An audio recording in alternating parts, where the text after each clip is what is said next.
ఉమ్మడి ఖమ్మం జిల్లా భద్రాచలం నియోజకవర్గంలో కేడర్ వలసతో కారు పార్టీ ఖాళీ అయిపోయింది. బీఆర్ఎస్ ఎమ్మెల్యే తెల్లం వెంకట్రావు కాంగ్రెస్ గూటికి చేరిన తర్వాత గులాబీ పార్టీ డీలా పడింది. జెండా మోసేందుకు కూడా కార్యకర్తలు లేరనే ప్రచారం జరుగుతోంది. ఉద్యమకారుల్ని నిర్లక్ష్యం చేయడంతో భవిష్యత్తులో కోలుకోలేని దెబ్బ తగిలిందని భావిస్తున్నారు. భద్రాచలం నియోజకవర్గం బీఆర్ఎస్లో చోటు చేసుకుంటున్న పరిణామాలపై ఇన్సైడ్ స్టోరీ. ఉమ్మడి ఖమ్మం జిల్లా భద్రాచలం అసెంబ్లీ స్థానంలో బీఆర్ఎస్ పరిస్థితి అసలే అంతంత మాత్రం.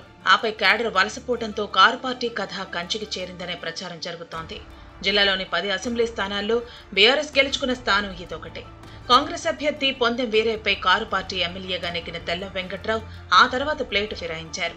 బీఆర్ఎస్ ను వీడి హస్తం పార్టీ గూటికి చేరారు. దీనిపై గులాబీ దళం గుర్రుగా ఉంది. మరోవైపు ఉద్యమకారులు పక్కనెట్టి ఇతర పార్టీల నుంచి వలస వచ్చిన పారాచూట్ నేతలకు టికెట్లు ఇస్తే పరిస్థితి ఇలానే ఉంటుందనే కామెంట్స్ వినిపిస్తున్నాయి. ఉద్యమకారులు బీఆర్ఎస్ అధినాయకత్వంపై ఆగ్రహంతో ఉన్నారు. తెలంగాణ ప్రత్యేక రాష్ట్ర పోరాటంలో కేసీఆర్ వెన్నంటి ఉన్న తమను నిర్లక్ష్యం చేశారని ఆగ్రహం వ్యక్తం చేశారు.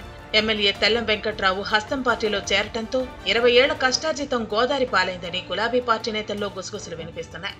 అద్దె నేతలను నమ్ముకుంటే నట్టేట ముంచారని, కారు పార్టీ పెద్దలకు ఇది కనువిప్పు కావాలని అంటున్నారు.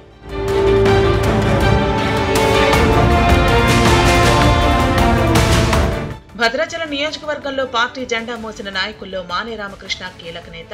రిజర్వ్డ్ నియోజకవర్గం కావడంతో ఈ ఆదివాసీ నేత ఉద్యోగం వదిలి పార్టీలో చేరారు. తొలినాళ్లలో పార్టీ జెండా మోసే నేతలే కరువైన దశలో క్రియాశీలకంగా పనిచేశారు. 2014 ఉప ఎన్నికల్లో బీఆర్ఎస్ అభ్యర్థిగా పోటీ చేసి సిపిఎం నేత సున్న రాజయ్య చేతిలో ఓడిపోయారు. పార్టీ అధికారంలోకి రావడంతో నామినేటెడ్ పోస్టు ఆశించారు, కానీ ఫలితం లేదు. పార్టీ బలపడే దశలో 2018 ఎన్నికల్లో రామకృష్ణను కాదని తెల్లం వెంకట్రావుకు టికెట్ ఇచ్చారు. కాంగ్రెస్ అభ్యర్థి పొదెం వీరయ్య చేతిలో ఓడిపోయారు. గతేడాది నవంబర్లో జరిగిన ఎన్నికల్లో బీఆర్ఎస్ ఎమ్మెల్యేగా గెలిచి హస్తం పార్టీ గూటికి చేరటం వల్ల విమర్శలు వచ్చాయి.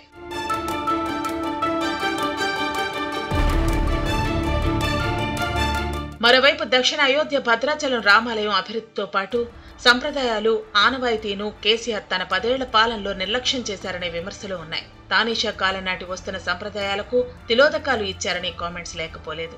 ప్రభుత్వం తరపున ముత్యాల తలంబ్రాలు, పట్టు వస్త్రాలు సమర్పించే ఆనవాయితీకి కేసీఆర్ మంగళం పాడారు. కనీసం పాలక మండలి నియామకం చేయలేదు. మరోవైపు గోదావరి వరదల నుంచి భద్రాచలం పట్టణాన్ని కాపాడేందుకు 1000 కోట్లతో కరకట్టలను పటిష్టం చేస్తానని చేసిన ప్రకటన నీటి మూటగానే మిగిలిపోయిందనే విమర్శలు ఉన్నాయి.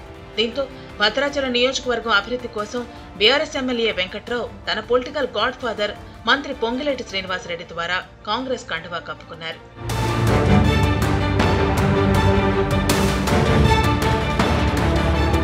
తెల్లం వెంకట్రావు హస్తం పార్టీ గూటికి చేరటంతో బీఆర్ఎస్ కథ ముగిసినట్టే అనే చర్చ సాగుతోంది. పార్టీ జెండా మోసేందుకు కూడా కేడర్ లేదనే టాక్ నడుస్తోంది. గులాబీ పార్టీ పెద్దల్లో ఇది గుబులు పుట్టిస్తోంది. అధికారంలో ఉన్నప్పుడు కొందరు నేతలు పదవులు అనుభవించారు. పవర్ పోగానే పార్టీని వీడారు.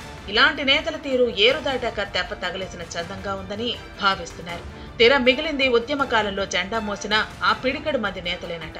మానే రామకృష్ణ మిగిలిండు, తెల్లం వెంకట్రావు తెప్ప ముంచిండు అని భద్రాచలం పొలిటికల్ సర్కిల్స్ లో సెటైర్లు వేసుకుంటున్నారు.